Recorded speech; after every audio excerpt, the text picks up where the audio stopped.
May isang babaeng Amerikana na tuluyang nagbago ang relasyon sa kanyang pamilya matapos niyang imbitahan ang kanyang mga magulang sa Pilipinas. Ngayon, ihahatid ko sa inyo ang kuwento ng isang babae mula sa New York na nawalan ng komunikasyon sa kanyang mga magulang sa loob ng 3 taon dahil sa kanyang pagpapakasal sa isang lalaking Pilipino. Bakit sa dinami-dami ng lugar? Sa Pilipinas pa? Ito ang tanong ng kanyang mga magulang na buwan-buwang tumutol sa kanyang kasal. Sa huli, kinailangan nilang magtalikuran at dumaan sa mahabang panahon ng pananahimik. Dahil sa kanyang pagbubuntis, naglakas loob siyang imbitahan ang kanyang mga magulang sa Pilipinas. Ngunit, ang reaksyon na ipinakita ng kanyang mga magulang sa loob lamang ng ilang araw pagtapak nila sa lupain ng Pilipinas ay isang bagay na hindi niya kailanman inakala. At habang lumilipas ang panahon, ang kanyang mga magulang pa mismo ang nagbigay ng isang nakakagulat na suhestiyon. Ano kaya ang tuluyang nagpabago sa puso ng kanyang mga magulang na dating naniniwala na ang Pilipinas ay isang mapanganib na bansa? Halina't sabay-sabay nating tuklasin ang kanyang kamanghamanghang karanasan. Ako si Elisa. Ipinanganak ako sa New York, Amerika, at namuhay ng malaya at puno ng pagnanasa. Bata pa lang ako, mahilig na akong maglakbay, at dahil sa aking matinding pag-usisa sa mundo, ako ang laging sentro ng atensyon saan man ako magpunta. Ipinagmamalaki rin ako ng aking mga magulang dahil doon. Dahil sa magagandang grado, nakapasok ako sa isang prestihiyosong unibersidad at masiglang tinamasa ang buhay sa kampus. Noong nasa ikalawang taon ako sa kolehiyo, sumali ako sa isang International Cultural Exchange Program. Doon ko nakilala ang isang Pilipinong exchange student na si Mateo. Mula pa lang sa unang pagkikita namin, may naramdaman na akong kakaiba. Tahimik siya ngunit may malalim na tingin. At kahit hindi siya madalas magsalita, kapag may gusto siyang sabihin, malinaw at tumpak ang kanyang pagpapahayag. Kabaligtaran kami ng personalidad, ngunit iyon pa ang naging kaakit-akit sa kanya para sa akin. Sa aming unang group project, naging magkagrupo kami. Humanga ako sa kanyang pagiging masipag at responsable. Mula sa pangangalap ng datos hanggang sa paghahanda para sa presentasyon, kahanga-hanga ang kanyang maingat na pag-aasikaso sa bawat detalye. Sa simula, pareho kaming maingat dahil magkaiba ang aming mga kultura. Si Mateo ay hindi sanay sa kultura ng Amerika at ako naman, ang alam ko lang tungkol sa kultura ng Pilipinas ay ang mga magagandang dalampasigan at si Manny Pacquiao. Ngunit habang ginagawa namin ang ilang proyekto ng magkasama, unti-unti naming naunawaan ang isa't isa. Ang mga maliliit na pag-aalala na ipinapakita ni Mateo at ang kanyang pagpapahalaga sa pamilya ay bago para sa akin. Sa simula ng aming relasyon, maraming bagay kaming kinailangang matutunan. Tinuruan ako ni Mateo ng Tagalog at ipinakita ko naman sa kanya ang malayang aspeto ng kulturang Amerikano. Sa aming mga date, madalas kaming magulat sa pagkakaiba ng aming mga paraan. Laging hinihintay ni Mateo na mauna akong kumain. At para sa kanya, natural lang na pagbuksan ako ng pinto. Noong una, naiilang ako sa mga kilos niyang iyon, pero kalaunan, naunawaan kong iyon ay taos-puso niyang pag-aalaga. Lalo akong humanga kapag nagkukuwento si Mateo tungkol sa kanyang pamilya. Ramdam sa bawat salita niya ang respeto at responsibilidad para sa kanyang mga magulang. Para sa akin na lumaki sa individualistikong kultura ng Amerika, ito ay isang bagong karanasan.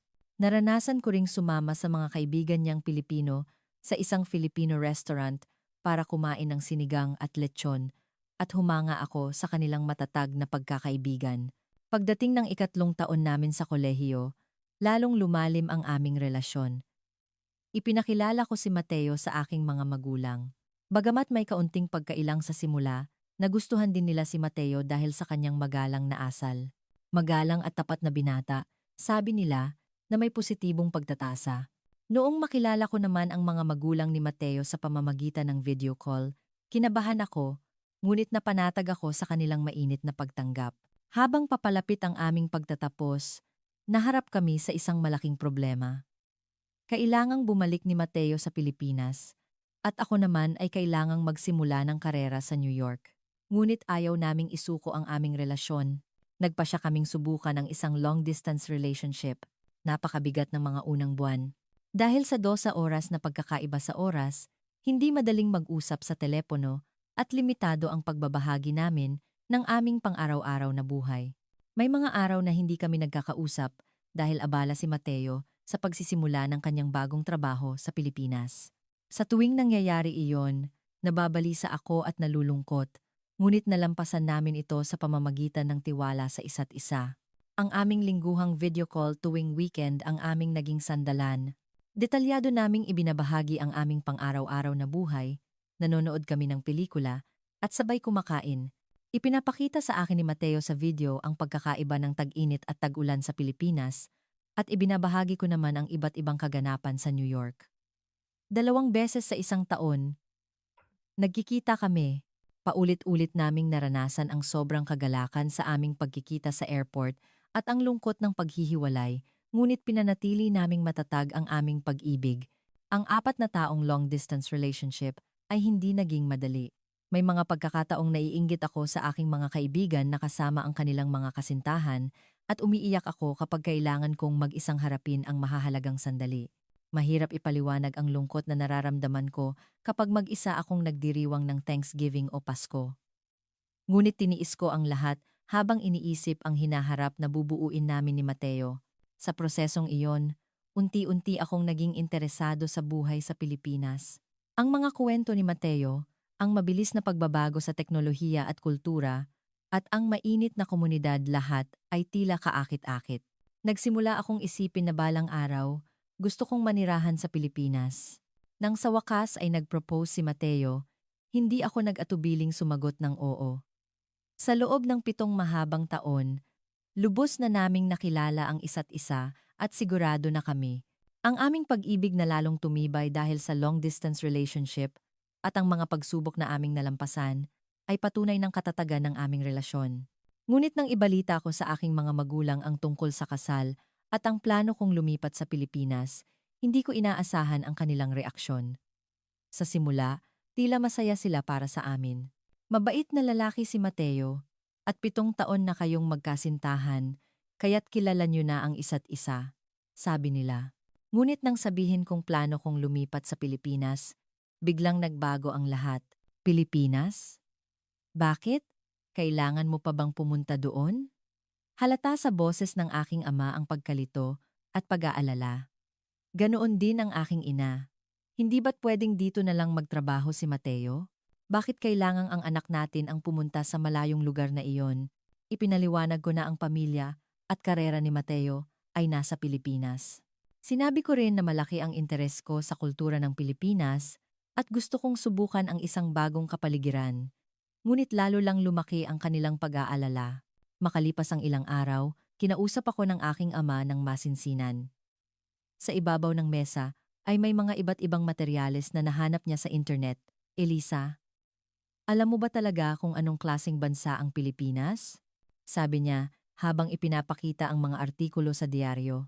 Ang panganib ng madalas na bagyo, ang banta ng mga balita tungkol sa krimen, at ang mga kwento tungkol sa kahirapan at korupsyon lahat ay alalahanin para sa kanila. Ang Pilipinas ay isang bansa kung saan hindi mo alam kung kailan magkakaroon ng kaguluhan o sakuna. Doon ba kailangang manirahan ang anak ko? Puno ng tunay na pag-aalala ang boses ng aking ama. Mas naging emosyonal naman ang reaksyon ng aking ina. Nakita ko sa balita. Mapanganib daw doon at maraming krimen. Mahihirapan ka rin sa pagkakaiba ng kultura.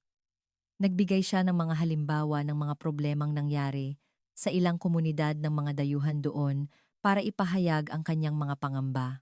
Lalong tumindi ang pagtutol ng aking mga magulang sa bawat araw na lumilipas. Bakit sa malayong lugar pa?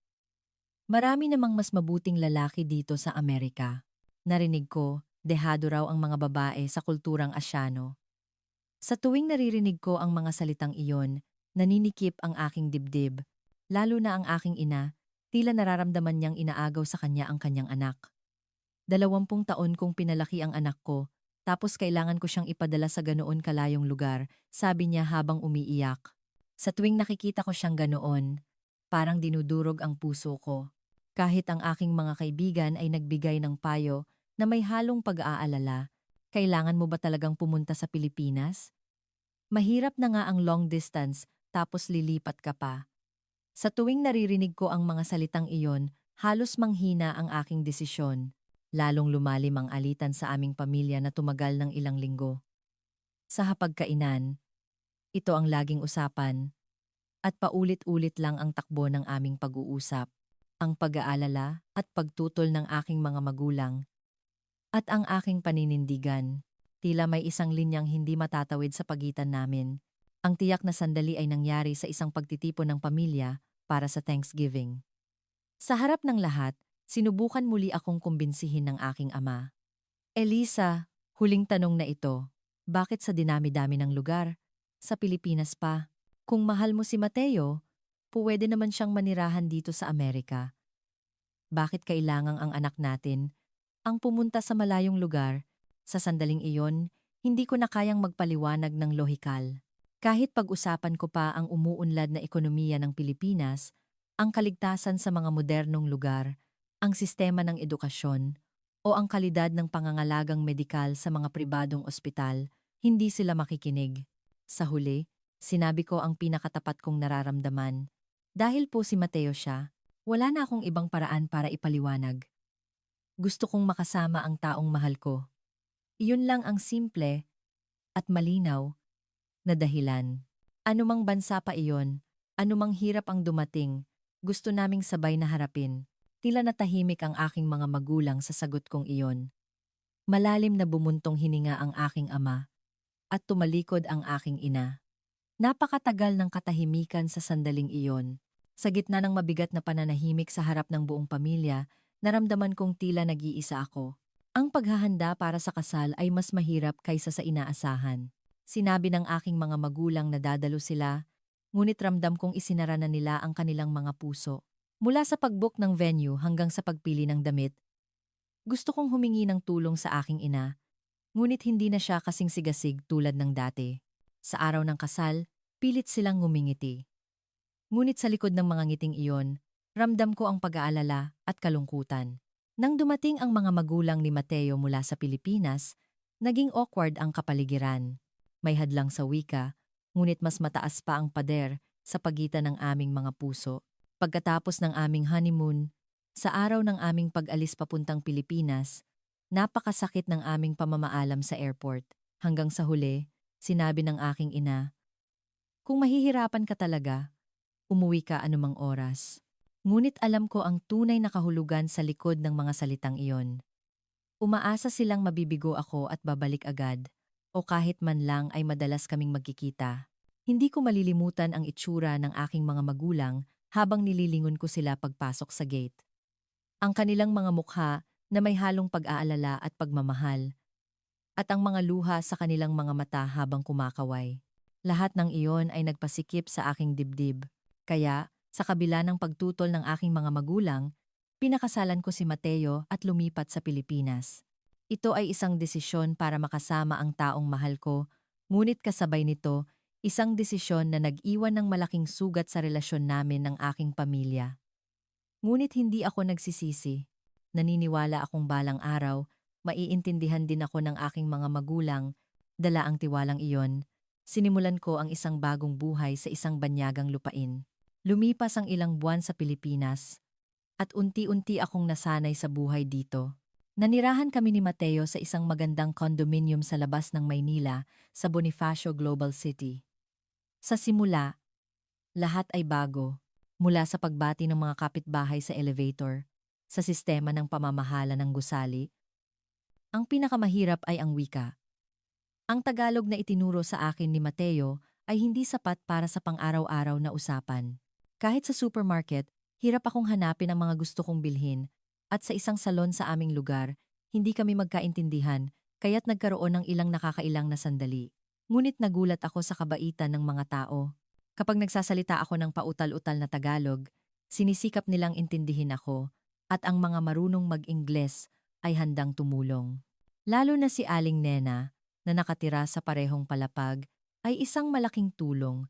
Madalas niya akong bigyan ng ulam kapag nag-iisa ako. Sa simula, nahihiya ako, ngunit ramdam ko ang kanyang mainit na pagtanggap. "Mahirap talaga kapag galing ka sa ibang bansa," sabi niya. At tinuruan pa niya ako kung paano magluto ng mga pagkaing Pilipino.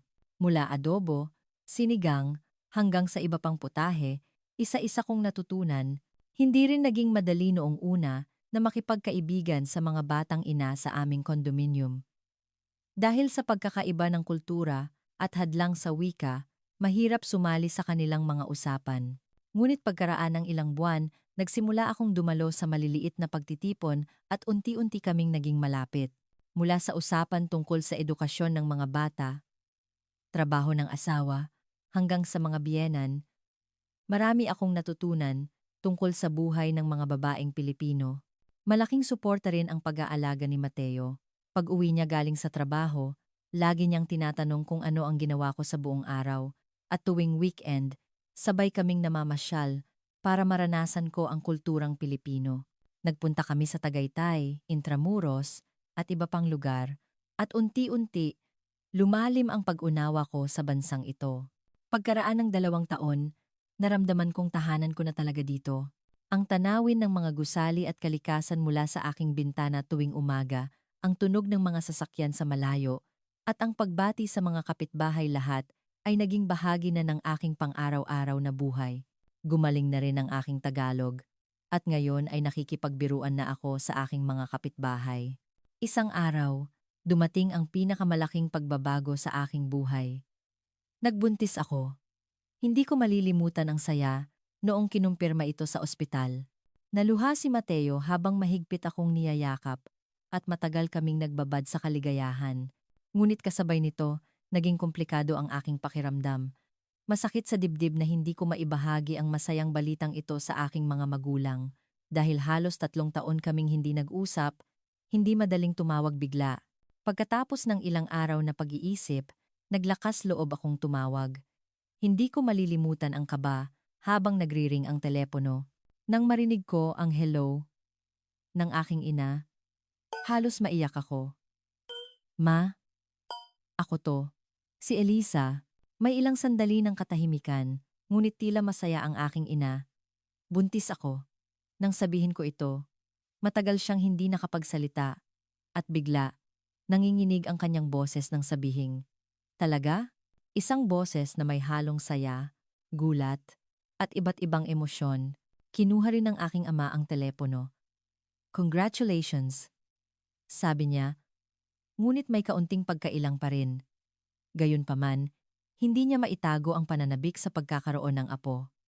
Maayos ka lang ba dyan? Tanong niya, nag-aalala sa aking kalagayan.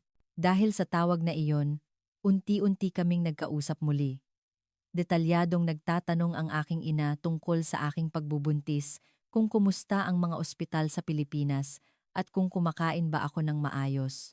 Ang 3 taong pader sa pagitan namin ay unti-unting gumuho.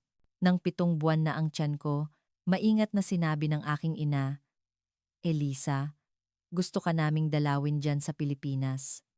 Puwede ba? Nang marinig ko iyon, naging komplikado ang aking damdamin. Masaya, ngunit nag-aalala rin. Hindi ko alam kung paano nila tatanggapin ang Pilipinas. Pumunta kayo, ma.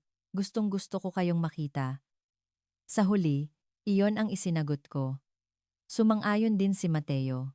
Kapag nakita nila mismo ang Pilipinas, siguradong maiintindihan kanila, sabi niya. Nang napagdesisyonan na ang pagbisita ng aking mga magulang, sabik ako ngunit kasabay nito ay kinakabahan. Hindi lang dahil 3 taon kaming hindi nagkita, kundi dahil nag-aalala ako kung ano ang magiging impresyon nila sa Pilipinas. Baka ang mga negatibong bagay lang ang makita nila, at baka lalo pang lumaki ang aming hindi pagkakaunawaan. Dumating ang araw na lumapag sila sa Ninoy Aquino International Airport, Naya. Sinundo namin sila ni Mateo. Nang makita ng aking mga magulang ang malaki kong tiyan, tuwang-tuwa sila, ngunit ang kanilang mga mata ay may halong pag-i-inspeksyon sa paligid. Paglabas pa lang namin ng airport, nagsimula na ang kanilang reaksyon. Ito ba talaga ang Pilipinas? Narinig kong bulong ng aking ama. Tila nagulat siya sa malinis at organisadong pasilidad at sistema ng airport. Ang layo sa inaasahan ko, sabi naman ng aking ina, habang palingalinga, habang lulan kami ng sasakyan papuntang Bonifacio Global City, BGC, panay ang tingin nila sa labas. ang malinis na tanawin ng lungsod, ang maayos na daloy ng trapiko sa Skyway, at ang kalmadong kilos ng mga tao lahat ay nagdulot ng pagtataka sa kanila. Akala ko ba delikado at magulo dito? Bakit parang napakatahimik? Mahinang bulong ng aking ina. Lalo silang namangha sa mismong BGC. Ang organisadong sistema ng mga kalsada, ang mga modernong gusali, at ang maayos na kilos ng mga tao ay tila isang malaking sorpresa para sa kanila. Pagdating namin sa aming kondominium, halong-halo ang kanilang ekspresyon. Tila hindi sila makapaniwala sa nakikita nilang malinis na gusali, ang maayos na landscaping, at ang mga modernong pasilidad. Dito ka talaga nakatira? Tanong nila. Tila hindi makapaniwala. Pagpasok sa aming unit, nagpatuloy ang kanilang pagkamangha. Mula sa kultura ng pag-iiwan ng sapatos sa pinto, sa mga modernong kasangkapan, hanggang sa bidet sa banyo lahat ay bago para sa kanila. Lalo na nang maamoy nila ang bagong saing na kanin mula sa rice cooker. Hindi ako makapaniwalang ganito kabango, sabi ng aking ina na may paghanga. Noong unang gabi, sa bahay lang kami. Naghanda si Mateo ng masarap na pagkaing Pilipino para sa kanila. Bagamat nanibago sila sa mga putahe, sinubukan nilang tikman ang lahat. Itong adobo, masarap pala, sabi ng aking ina na may ngiti, at tila gumaan ang kapaligiran. Gabi na at mukhang pagod na sila, kaya sinabi kong magpahinga na sila. Ngunit dahil sa jet lag, hindi sila makatulog, kaya't nag-alok ako. May magandang daanan para maglakad-lakad sa malapit. Gusto niyo bang sumama? Noong una, nag-atubili sila. 11:00 na ng gabi. Okay lang bang lumabas ng ganitong oras? Tanong nila na may pag-aalala. Sa New York, hindi nila iyon maiisip gawin. Okay lang. Ligtas talaga dito. Sabi ko. Ipinaliwanag din ni Mateo na ligtas maglakad sa gabi sa Pilipinas, lalo na sa BGC. Sa huli, maingat silang nagsuot ng jacket at sumama sa akin. Lumabas kami ng gusali at nagtungo sa kalapit na pasyalan, ang maliwanag na mga ilaw sa daan, ang malinis na bangketa, at ang mga taong naglalakad-lakad kahit gabi na lahat ay muling ikinagulat nila. Talaga palang malayang nakakalakad ang mga tao dito, sabi nila na may pagtataka. Isang binatang tahimik na nakaupo habang nakikipag-usap sa telepono, isang matandang babae na ipinapasyal ang kanyang aso, at mga estudyanteng bumibili ng pagkain sa convenience store, lahat ng tanawin ay bago para sa kanila. Ibang-iba sa gabi ng New York. Ito ba talaga ang bansang sinasabi nilang mapanganib? Mahinang bulong ng aking ama. Nang marinig ko iyon, uminit ang aking puso. Naramdaman kong unti-unti nang nawawala ang kanilang mga maling akala tungkol sa Pilipinas. Pauwi, dumaan kami sa isang convenience store. Ang 24 oras na serbisyo, ang dami ng produkto, at ang kalinisan ng tindahan ay muli nilang ikinahanga. Mas organisado pa ito kaysa sa Amerika, sabi nila. Noong gabing iyon, tahimik na sinabi sa akin ng aking mga magulang, Elisa, baka may mali kaming akala tungkol sa Pilipinas. Nang marinig ko iyon, sobrang saya ko. Hindi ko inasahan na sa loob lamang ng isang araw, magbubukas na ang kanilang mga isipan. Ngunit simula pa lang pala iyon. Sa mga susunod na araw na pananatili nila sa Pilipinas, mas marami pa silang mararanasang ikagugulat. Noong gabing iyon, natulog akong puno ng pag-asa na may paniniwalang makikita na rin ng aking mga magulang ang tunay na Pilipinas. Kinabukasan, maagang nagising ang aking mga magulang. Bukod sa jet lag, tila hindi maalis sa isipan nila ang mga nakita nila sa aming paglalakad kagabi. Habang naghahanda ako ng almusal, napabulong ang aking ina habang nakatingin sa labas ng bintana, napakatahimik at payapa. Para sa kanila, bago ang mga tunog na naririnig sa paligid ng kondominium tuwing umaga, ang maayos na pagtatapon ng basura ng mga residente, ang mahinahong usapan ng mga inang naghahatid sa kanilang mga anak sa paaralan, at ang ritmikong yapak ng mga nagjo-jogging lahat ay kaiba sa New York. Elisa, tingnan mo iyon, sabi ng aking ama habang nakaturo sa ibaba mula sa beranda. Sa isang sulok ng kondominium, may isang lugar para sa basura kung saan nakapila ang mga residente para ihiwalay ang kanilang mga basura. Ang pagtatanggal ng label sa mga plastik na bote, paghuhugas ng mga lata, at pagtatali ng papel, ayon sa uri lahat ay nakakagulat para sa kanila. Sa Amerika, inilalagay lang namin lahat sa isang plastic bag, sabi ng aking ina na may paghanga. Lalo na nang makita nila ang isang matandang babae na magiliw na tinuturuan ang isang binata kung paano maghiwalay ng basura, napabulong siya. Ito siguro ang tunay na kahulugan ng isang progresibong kultura. Pagkatapos ng almusal, nagpunta kami sa kalapit na supermarket. Habang sakay ng BGC bus, isa na namang sorpresa ang kanilang naranasan. Nakita nila ang mga priority seat nang tumayo ako sa harap nito. Isang estudyante sa kolehiyo, ang agad na tumayo para paupuin ako. Sige po, sabi niya na may ngiti. Naluha ang aking ina. Sa subway sa New York, kahit buntis ka, mahirap makahanap ng uupuan, sabi niya. Paulit-ulit siyang nagpasalamat sa estudyante hanggang sa bumaba ito. Pagdating sa supermarket, isa pang malaking sorpresa ang naghihintay. Mula sa maayos na mga shopping cart sa pasukan, sa malinis na pagkakaayos ng mga produkto, at higit sa lahat, sa dami ng pagpipilian labis silang humanga. Mas organisado pa ito kaysa sa malalaking supermarket sa Amerika. Sabi ng aking ama na may gulat, lalo silang humanga sa section ng mga sariwang produkto. Bawat gulay ay maayos na nakabalot at detalyadong nakasulat ang pinanggalingan at impormasyong nutrisyonal. Sa seksyon ng isda, nagulat ang aking ina nang alukin siya ng staff na linisin ang isda para sa kanya. Ngayon lang ako nakaranas ng ganitong kadetalyadong serbisyo, sabi niya. Sa pagbabayad, muli silang nagulat. Nakita nila ang modernong sistema ng self-checkout at ang iba't ibang paraan ng pagbabayad. Ganito na pala kaabante ang teknolohiya, sabi ng aking ama. Nang makita niyang madaling nakapagbayad si Mateo gamit ang kanyang smartphone, napabulong siya, mas moderno pa, kaysa sa Amerika. Lumabas kami ng supermarket at nagtungo sa isang kalapit na kainan para sa tanghalian, at doon, may isa na namang nakakagulat na nangyari. Napakabilis dumating ng aming in-order na pagkain. Wala pang 10 minuto, nasa mesa na ang mainit na pagkain. Ganito kabilis?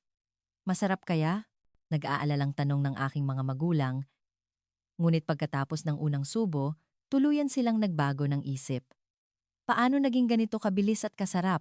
Sabi ng aking ina habang sunod-sunod na kumakain.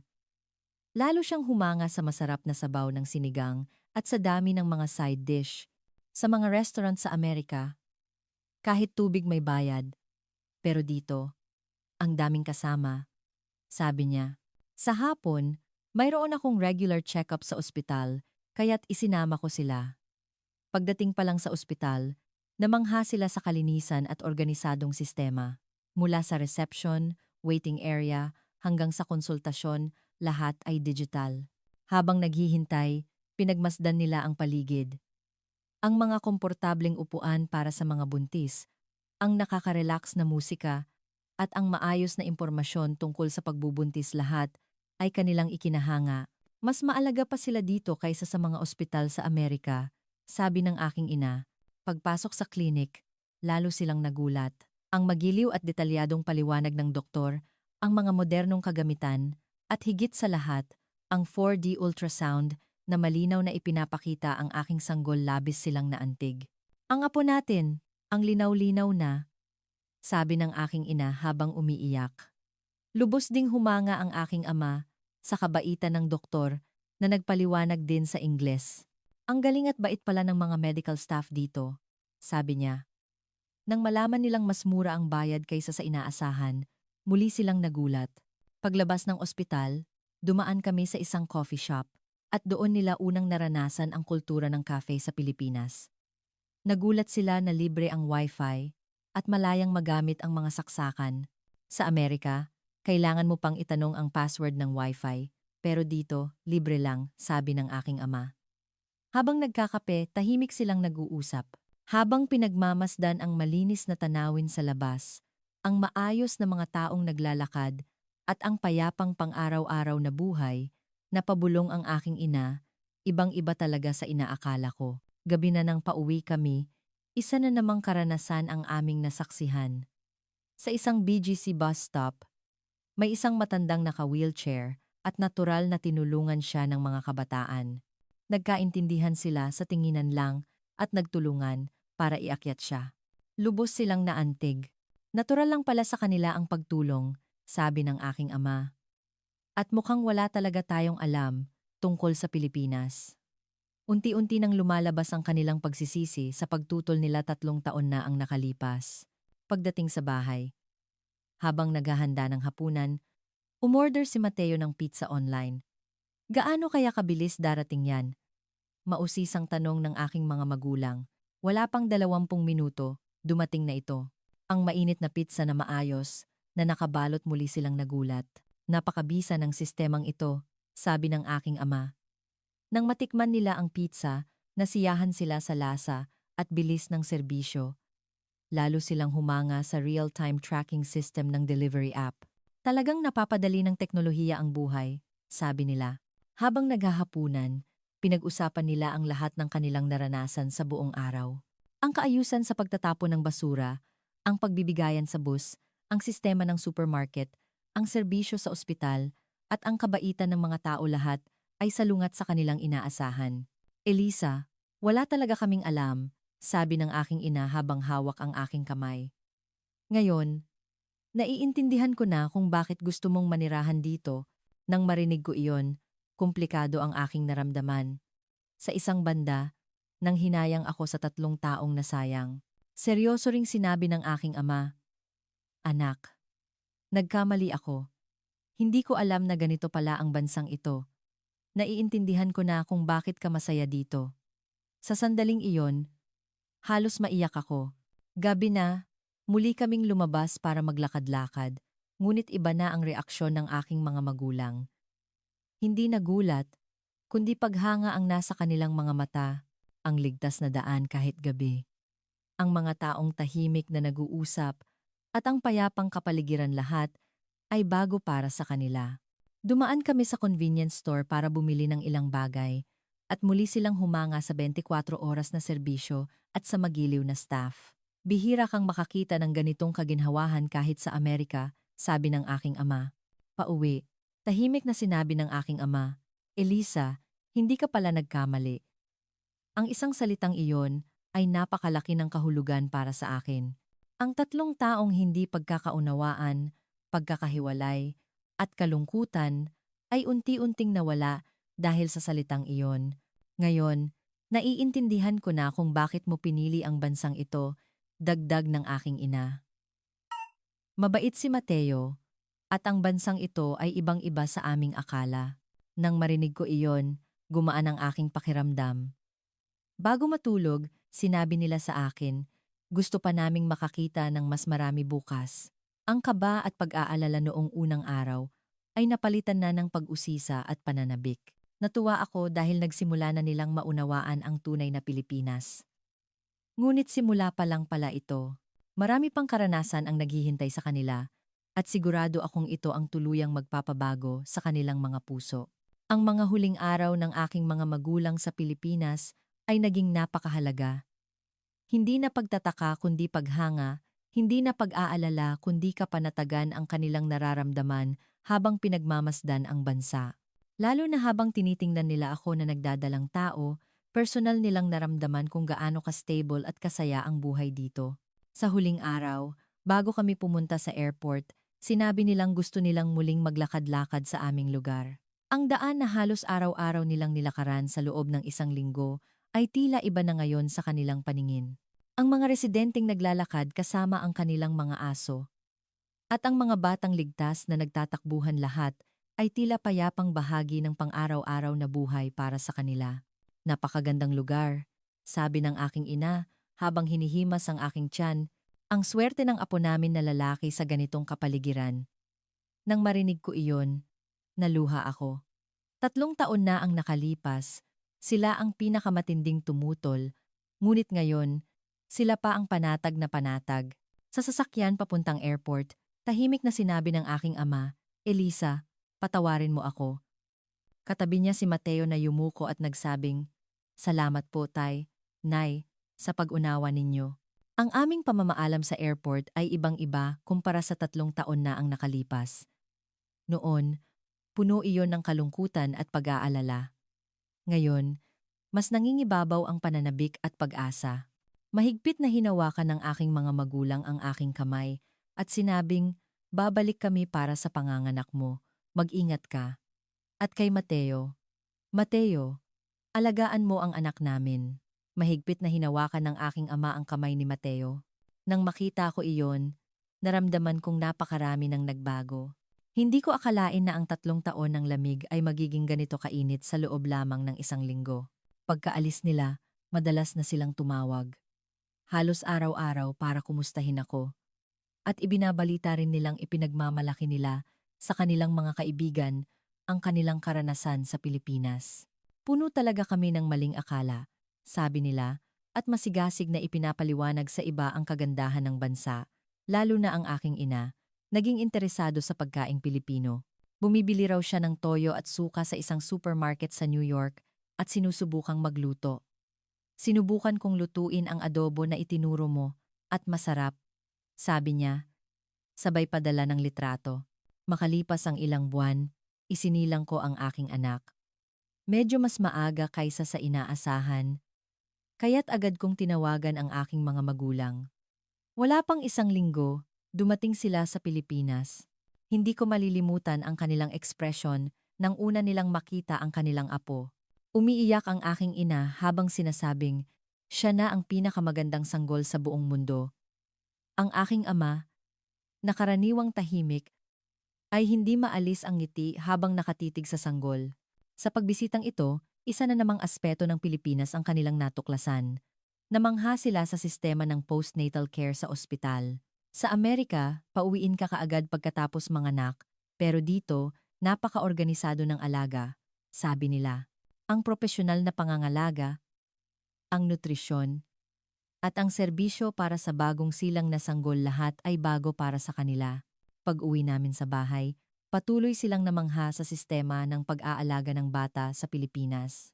Ang magiliw at propesyonal na mga doktor, ang sistema ng bakuna, at ang kalidad at kaligtasan ng mga gamit ng sanggol lahat ay maayos na pinamamahalaan. Para sa pagpapalaki ng bata, baka mas maganda pa ang Pilipinas kaysa sa Amerika, sabi ng aking ina. Nang sabihin niya iyon, nakaramdam ako ng pagmamalaki. Sa pagkakataong ito, mahigit 1 buwan silang nanatili. Habang kasama ang kanilang apo, mas malalim nilang naranasan ang buhay sa Pilipinas. Nakita ko silang natural na nakikipag-usap sa ibang mga lola sa isang cafe at sanay na silang mamili sa supermarket.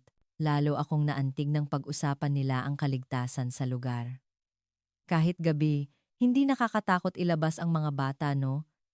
Hindi mo maiisip yan sa New York, sabi nila. Totoo nga, gabi-gabi naming itutulak ang stroller para maglakad-lakad at napaka-natural ng kanilang kilos. Pag-alis nila, lalo pang dumalas ang aming komunikasyon. Naging interesado na sila sa mga balita tungkol sa Pilipinas. At nanonood na raw sila ng mga teleserye. Gusto naming mas makilala ang bansa kung saan ka nakatira, sabi nila. Makalipas ang ilang buwan, muli silang bumalik. Sa pagkakataong ito, mas matagal daw sila mananatili. Ang dahilan ay gusto nilang masubaybayan ang paglaki ng kanilang apo. Ngunit alam kong malaking dahilan din ang kaginhawahan ng buhay sa Pilipinas. Sa pagbisitang ito, isang kamanghamanghang pagbabago ang kanilang ipinakita. Nagsimula silang mag-aral ng Tagalog. Mula sa mga simpleng bati tulad ng magandang umaga at salamat, hanggang sa mga ekspresyon tulad ng ang cute at masarap. Nakakatuwang makita silang nagsisikap na magsalita ng Tagalog sa tuwing bumabati sa aming mga kapitbahay. Lalo na ang aking ama, patuloy siyang humanga sa epesyenteng sistema ng bansa. Ang delivery system, kung saan kinabukasan ay darating na ang in-order online, ang pampublikong transportasyon na konektado, at ang libreng wifi sa lahat ng pampublikong lugar. Bihira kang makakita ng ganitong infrastruktura kahit sa New York. Sabi niya, ang aking ina naman ay tuluyan ng nahumaling sa kultura ng pagkain sa Pilipinas. Pumupunta siya sa palengke para bumili ng mga sangkap at nagpapaturo kay Aling Nena kung paano magluto. Hindi ko akalain na may ganito kalalim na lasa ang kanilang pagkain, sabi niya habang araw-araw na sumusubok ng bagong putahe. Pagkatapos ng 3 buwan bago sila umuwi, Sinabi nila ang isang bagay na talagang tumatak sa akin. Parang mas nahihirapan na ako sa New York ngayon. Hindi ka makalabas ng panatag sa gabi, sabi nila, habang detalyadong ikinukumpara ang Pilipinas at Amerika. Sa New York, kailangan mong mag-ingat sa subway at delikadong maglakad mag-isa sa gabi. Pero dito, kasama natin ang apo natin sa paglalakad sa gabi. Ang mga salitang iyon ng aking ina ay talagang tumagos sa aking puso. Personal nilang naranasan kung gaano kalaki ang pagkakaiba ng mabuhay nang walang pangunahing takot para sa kaligtasan. Sinabi rin ng aking ama na sa Amerika, lagi siyang tensyonado dahil sa isyu ng baril, ngunit dito, wala siyang ganoong alalahanin. Paulit-ulit niyang pinuri ang kaligtasan sa Pilipinas. Lalo na sa mga paaralan at pampublikong lugar, mas panatag daw siya dito. Ang bilis ng serbisyo ng gobyerno ay isa pa sa kanilang ikinahanga. Sa Amerika, kahit simpleng dokumento ay inaabot ng linggo, ngunit dito, karamihan ay natatapos sa loob ng araw o ilang araw lang. Ito ay isang bagay na dapat tularan, sabi ng aking ama. Makalipas ang ilang buwan, isang nakakagulat na balita ang aking natanggap. Seryoso raw nilang pinag-iisipan na lumipat sa Pilipinas pagkatapos nilang magretiro. Matanda na kami, gusto naming manirahan sa isang ligtas at maginhawang lugar kasama ang aming apo. Totoo nga, sinimulan na nila ang paghahanda. Mas seryoso na silang nag-aaral ng Tagalog at nagsasaliksik tungkol sa health insurance system at mga benepisyo para sa mga senior citizens sa Pilipinas. Mas organisado at mas mura ang medical system sa Pilipinas kaysa sa Amerika, sabi nila, habang gumagawa ng mga konkretong plano. Narinig ko rin na madalas na nilang ikuwento ang Pilipinas sa kanilang mga kaibigan. Dahil sa anak ko, natuklasan ko ang kagandahan ng Pilipinas. Sabi raw nila, ang mga taong dati nag-aalala na ipinadala ko ang aking sarili sa isang kakaibang bansa ay nagsasabi na ngayon, ganoon pala kaganda ang Pilipinas. Lumipas ang ilang taon, at ang pagbisita ng aking mga magulang ay naging normal na. 3 beses sa isang taon, at bawat dating ay tumatagal ng ilang buwan. Ang pinakamasayang bahagi raw para sa kanila ay ang oras kasama ang kanilang apo. Lalo silang natutuwa habang nakikita ang kanilang apo na lumalaking sabay na natututo ng Tagalog at Ingles. Napakalaki ng oportunidad para sa isang batang lumaki sa ganitong pandaigdigang kapaligiran, sabi nila, na kinikilala ang bentahe ng pagiging bilingwal. Ngayon, sinasabi na sa akin ng aking mga magulang, talagang matalino ang naging desisyon mo. Ang mga taong dating tumututol at nagsasabing, bakit sa Pilipinas pa? Ay sila na ngayong nagsasabing, baka mas maganda pa ngang manirahan sa Pilipinas. Napakarami na talagang nagbago. Ako naman, hindi ko na nararamdaman ang kalungkutan ng pagiging malayo sa pamilya. Ngayon, itinuturing na ng aking mga magulang ang Pilipinas bilang kanilang pangalawang tahanan at pinahahalagahan nila ang oras na kasama ang aming pamilya. Tila natagpuan namin ang tunay na kahulugan ng pamilya na higit pa sa kultura at bansa. Ngayon, ang aming pamilya ay lumalago sa isang bagong anyo, isang pamilyang nagpapahalaga sa dalawang kultura, ang Pilipinas at Amerika. Isang pamilyang nag-uunawaan at nagrerespeto sa isa't isa. Ang desisyon na dati tinutulan ay nagdala pala ng mas malaking kaligayahan para sa aming lahat. Sa tuwing sinasabi ng aking mga magulang, kami naman ang susunod na pupunta diyan, napupuno ako ng pasasalamat. Ang kagandahan ng Pilipinas na personal nilang naranasan at naramdaman at ang kanilang pag-unawa at pagmamahal sa akin at sa aking pamilya iyon. Ngayon, kami ay tunay na isang pamilya.